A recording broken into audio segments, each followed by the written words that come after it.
Good evening student.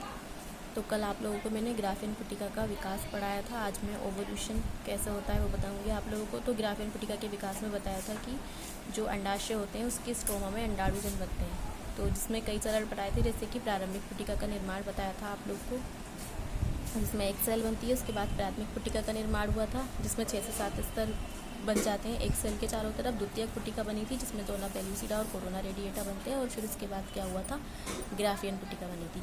तो आज हम आप लोगों को बताएंगे कि ग्राफियन पुटिका के बाद किस तरह से कॉर्पस लुटियम बनता है और क्या होता है, एवोल्यूशन होता है। ठीक है, तो क्या होता है, जब एवोल्यूशन की क्रिया होती है तो ग्राफियन पुटिका बन जाती है। तो ग्राफियन पुटिका जब बन जाती है, निषेचन नहीं होता है, तो निषेचन ना होने की स्थिति में ग्राफियन पुटिका फट जाती है। और जब ग्राफियन पुटिका फट जाती है तो उससे क्या होता है, रुधिर का स्राव होता है। और इस तरह से ग्राफियन पुटिका फटकर रुधिर का स्राव होना क्या कहलाता है, मेंस्ट्रुएशन कहलाता है।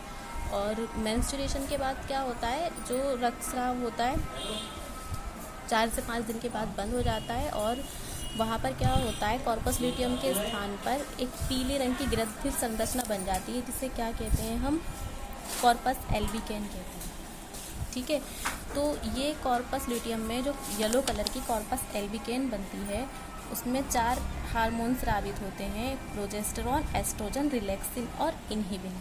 ठीक है, तो ये 4 हार्मोन ही क्या करते हैं, कॉर्पस एल्बिकेन को क्या करते हैं, आगे के लिए क्या करते हैं, दोबारा से अंडे बनने को उत्प्रेरित करते हैं। ठीक है, तो यहाँ तक हो। और इस तरह से जो कॉर्पस एल्बिकेन का बनना और ग्राफियन पुटिका के बाद द्वितीयक अंडकोशिका का बनना क्या कहलाता है, ओवुलेशन या अंडोत्सर्ग कहलाता है। ठीक है, तो इसके बाद फीमेल रिप्रोडक्टिव ऑर्गन का जो दूसरा अंग होता है वो क्या होता है, फेलोपियन ट्यूब, अंडवाहिनी। तो जो फेलोपियन ट्यूब होती है वो अंडाशयों से जुड़ी हुई नलिका होती है जिसके 3 पार्ट होते हैं। पहला पार्ट होता है इन्फेंडिबुलम, दूसरा होता है यूटेराइन ट्यूब और तीसरा होता है इस्थमस। तो सबसे पहले इन्फेंडिबुलम की बात करते हैं। तो जो इन्फेंडिबुलम होता है वो फेलोपियन ट्यूब का आगे वाला चौड़ा भाग होता है जिसमें फाइमरी पाई जाती है। इस भाग से जो फेलोपियन ट्यूब होती है वो अंडाशयों से जुड़ी रहती है। आप लोगों को मैंने डायग्राम में भी दिखाया था। ठीक है, जिन बच्चों ने वो नहीं देखा है पिछली वीडियो देख लेना इसके पहले वाली। इसके बाद जो आगे वाला भाग होता है इन्फेंडिबुलम फेलोपियन ट्यूब का वो यूटेराइन ट्यूब कहलाता है।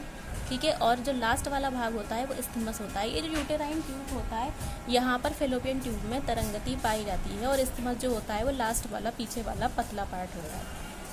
इसके बाद हम बात करते हैं यूट्रस की। तो यूट्रस जो होती है वो नाशपाती के आकार की संरचना होती है। यूट्रस कैसा होता है, ऊपर की ओर चौड़ा होता है और नीचे की ओर पतला होता है।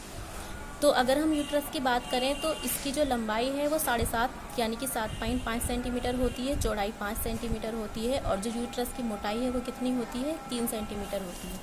पूरे यूट्रस में म्यूकस नाम का स्राव भरा रहता है जिससे यूट्रस कैसा रहता है, नम और चिकना भरा रहता है। यूट्रस की जो मांसपेशियाँ होती हैं वो कैसी होती हैं, संयोजी होती हैं।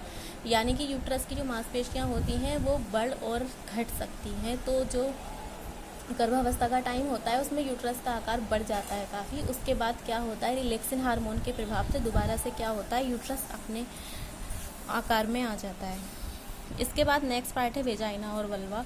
तो ये जो होता है ये मुख्य जनन अंग होता है। इससे क्या होता है, बर्थ होती है और मेंस्ट्रुएशन होता है। ठीक है, इसके बाद कुछ ग्रंथियाँ पाई जाती हैं फीमेल में। ठीक है, जैसे 2 ग्रंथियाँ होती हैं, एक तो बार्थोलियन ग्लैंड्स होती है और दूसरी कौन सी ग्लैंड्स होती हैं, मेमरी ग्लैंड्स होती हैं। तो अगर हम बार्थोलियन ग्लैंड्स की बात करें तो ये बार्थोलियन ग्लैंड्स जो होती हैं सेम के बीच के आकार की होती हैं। और ये बार्थोलियन ग्लैंड्स कहाँ पाई जाती हैं, ये मूत्र मार्ग में यूरेथ्रा में पाई जाती हैं। ये बार्थोलियन ग्लैंड्स जो होती हैं इससे क्या होता है, श्लेष्मा का स्रावण होता है। और श्लेष्मा के स्रावण से क्या होता है, कोपुलेशन का जो टाइम होता है, कोपुलेशन के टाइम में ये क्या करती हैं, जो मूत्र मार्ग होता है उसे यूरेथ्रा को चिकना बनाए रखने का काम करती हैं ताकि कोपुलेशन की क्रिया या सेक्स की क्रिया इजीली हो जाए। तो ये बार्थोलियन ग्लैंड्स छोटी छोटी 2 ग्रंथियाँ हैं जो कहाँ पाई जाती हैं, यूरेथ्रा में पाई जाती हैं। दूसरी होती हैं मेमरी ग्लैंड्स। तो जो फीमेल होती हैं, फीमेल की जो मेमरी ग्लैंड्स होती हैं वो बहुत एक्टिव होती हैं। मेमरी ग्लैंड्स पर निपल्स पाए जाते हैं। जो मेमरी ग्लैंड्स होती हैं इससे क्या होता है, मेमरी ग्लैंड से दुग्ध का स्रावण होता है। ठीक है, आप इसमें जो दुग्ध का स्रावण होता है वो कब होता है, ये होता है गर्भावस्था के बाद।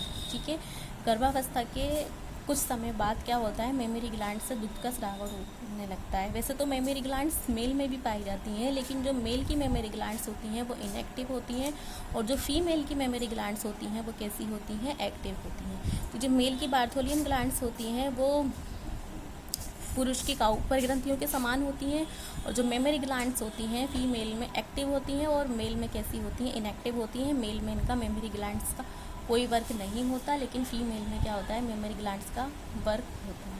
ठीक है, तो आज का आप लोग ध्यान रखना, आज इसे रिवाइज कर लेना। ठीक है, तो यहाँ पर क्या होता है, फीमेल का जो रिप्रोडक्टिव सिस्टम होता है वो लास्ट होता है। इसके बाद नेक्स्ट वीडियो में आगे की बात होगी। ठीक है, तब तक के लिए आप लोग इसके नोट्स बनाते रहना और इसे अच्छे से वीडियो देखते रहना, और वीडियो देखकर इनके नेम्स ध्यान रखना। ठीक है, बाय।